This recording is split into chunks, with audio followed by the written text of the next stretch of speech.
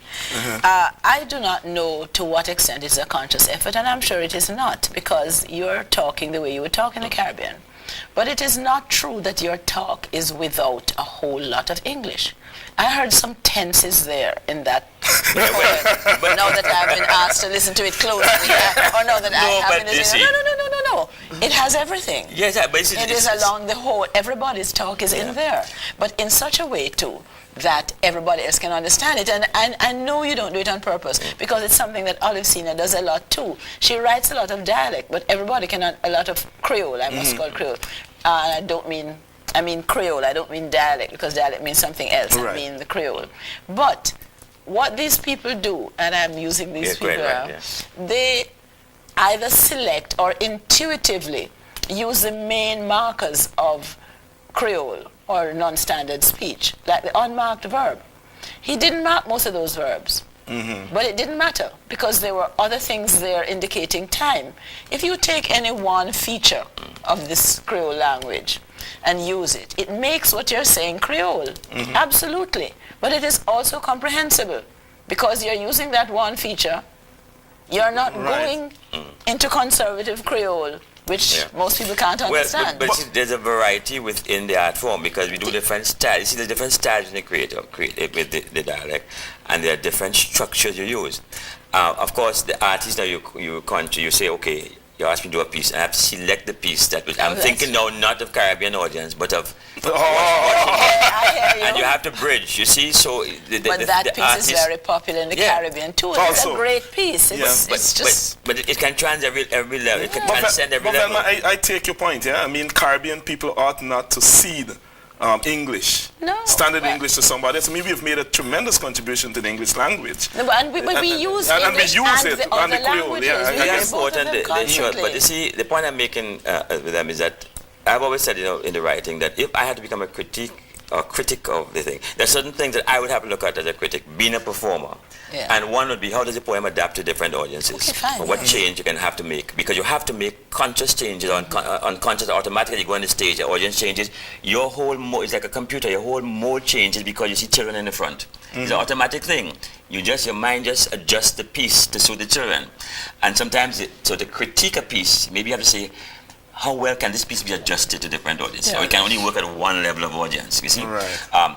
And then you have the dialect that in performance, I say you give as much pronunciation. You see, I'm using diction. No, it is dialect with diction, is what I say. Because you take as much energy and focus to say, Friends, Romans, countrymen, as your Papa God step out into space. It is step out into space. People think dialect is a boy, blah, blah, blah, blah. But no, it's performance. People have, even the dialect, people have to understand. The dialect people listening have to understand too. Because they will also miss things if you don't pronounce the words. So a lot of people do dialect thinking they have to talk badly, run words together, but you don't. In performance, you have to be heard and understood just as in any other language. So sometimes in performance, we overpronounce even the dialect because we're conscious. The same thing as any other language, you have to be heard by the man at the back of the hall. No matter how great an artist you are, if you don't pronounce your words, even if you want to say them say, nobody knows. You have to say them say, all you. All you're going down the road. It is still, I'm consciously separating the word because I'm consciously thinking of the man listening. So when I'm talking to you like, I say, boy, all you're going down the road and think, who cares what you're going to think? Because your ear is tuned. So even though we run the words together, that's why foreigners have such a hard time understanding us when we speak. They say, we can't understand you because we are running words. Now, take that same thing and go on the stage to say it. You automatically begin to separate the words. You're thinking of performance. They have to hear. So all you're going down the road. So you exaggerate a lot. So it's just a mode you're going into as a performer. it's just like any other performer on the stage. You begin to project, and this is why you're a performer. You see. But when you come back to the normal dialect, because sometimes like we speak here, we speak nice and stuff, and we run. When you listen back to the tape, you're so embarrassed because you find you eat up all the words. but when you're doing it, you don't notice that when we speak to each other. That's why when people listen back to a tape of themselves, they're so shocked because they never realized that they were sort of running words together and mumbling. This is why some people are bad recording artists. They have to record in studio because they cannot record on stage. They make a lot of noise, they pop their mouth, they do all kind of things that spoil recordings. But in performance, nobody notices that on a stage. But you tape that and go and make a record. You hear pop, you have to cut, and you end up with nothing on the record. Velma, we take a piece from you now. Yeah, but I'm going to read a piece that you mentioned. Kingston. I think perhaps you mentioned it because you know less of my stuff. No. I'm going to ask you to do another piece, but I want you to do this piece in particular. Kingston. Moonshine baby, ring time, rain showers, playtime. Set out your fingers, set out your toes, Dallyman, Dallyman, Dallyman, one. But here there are no children. For pint-sized scrunters walk the endless plazas, whispering their pleas. Give me a 10 cents now. And pint-sized sufferers haunt traffic lights unsummoned to your windscreen. No mothers for moonshine, no grannies warming loving cans with mint or black sage, sweet and hot, sound sleep and peaceful dreams, and early morning rising, dew will clear your eyes, the mist brings strength. This trackless city, withering the young, old people festering in the slums, hope felt now hopeless, darkness down pressing till the mind forgets its country moonshines with their dreams of city streets alive, stark now and stinking with the stench of dead hopes rotting. The reason I like that piece is that it speaks to the social situation. It speaks to what is happening in the Caribbean. And I want to pose this question to both of you. What is the function of the artist? Is the function of the artist just to mirror what's happening in society? To bring it to certainly to bring it to society's attention. I don't know what else you can do besides say, look, this is what is happening. That the poem I mentioned earlier, which as I said, I don't have here, which is saying that what's happening to people, even if you're kind to people, they still chop you up. Look out! We're breeding a set of. We're breeding some people we don't recognize. How can we stop it? Now, I don't know what else the artist can do besides bring it to people's attention. Paul? Yeah. But I agree, sir. Great, you bring it to people's attention. And you also have a duty to record what's happening in my experience of we people who look at the immediate society. Again, it's worse today because society is changing so fast that the words that used to hang around here for a couple of years, within 3 months they're gone. So somebody's not writing today about the slang and the language of the people of 1996. That it's lost. So while you try to preserve the past, which again black people have to do, try and hold on to your folklore and your history, you also have to pay attention to the contemporary society and use a kind of language that can relate to the people of today, but also record what's happening. I mean, we have AIDS, we have drug abuse, we have all kinds of things in the society we never had 20 years ago. So that must be reflected in the poetry of today and the language of today and what people are doing. I have a thing this year called stress and strain, and this is my theme for the year, because the stress and strain brings about change, or the change brings about stress and strain, and the stress and strain brings about different types of behavior, which brings about different stories and different jokes. So we have jokes about AIDS, jokes about as I say, all sorts of things, drugs, cars, bandits, economy, playway, lotto, all these things are now Caribbean society. You want to share a piece with us? What? The stress and strain? Stress. You know, no, it's basically, I mean, the jokes, like I'm saying, okay, you know, what's stress? We have confusion with money. Everybody worry about money, right? Money. And that is causing a lot of problems people have to deal. And then the politicians with their language come and say things you have like, economic decline, disposable income, money to throw away, trickle down economy, money falling from heaven, you know. But the best one, negative growth. And what is negative growth? Hear them talk about negative growth in the Caribbean. You know, it's like the government getting less worse. The point is, we talk about dialect and confusion, but we have this, what I call CARICOM language, the language of the technocrats, that confuse the people. So the people don't deal with that, they deal with the reality. If you don't have money in your hand, you don't have money. I don't care what the government say, you don't have it. So we listen to the society, and we hear the people trying to deal with the realities. A man goes to the shoemaker, asks shoemaker, how much for a heel? Shoemaker tell him $5. He says, all right, how much for a whole soul? Shoemaker tell him $30. He says, okay, put heel right through. You know? Now, I use these jokes to demonstrate how people are dealing with their own problems in spite of government. So the jokes you hear, the stories that are told are really reflections of what the concerns of the society are. And so the role of the artist is to capture that concern and capture it in humor and storytelling and poetry that people can relate to and see the problem, at a different level, at least accept it, and that government begin to say, hey, you have to listen to the people for leadership. Ask the people where they want to go, what they want, and then try and work to suit. This conversation can go on and on and on and on, but of course our time is run out. I want to thank you all for coming on to CaribNation.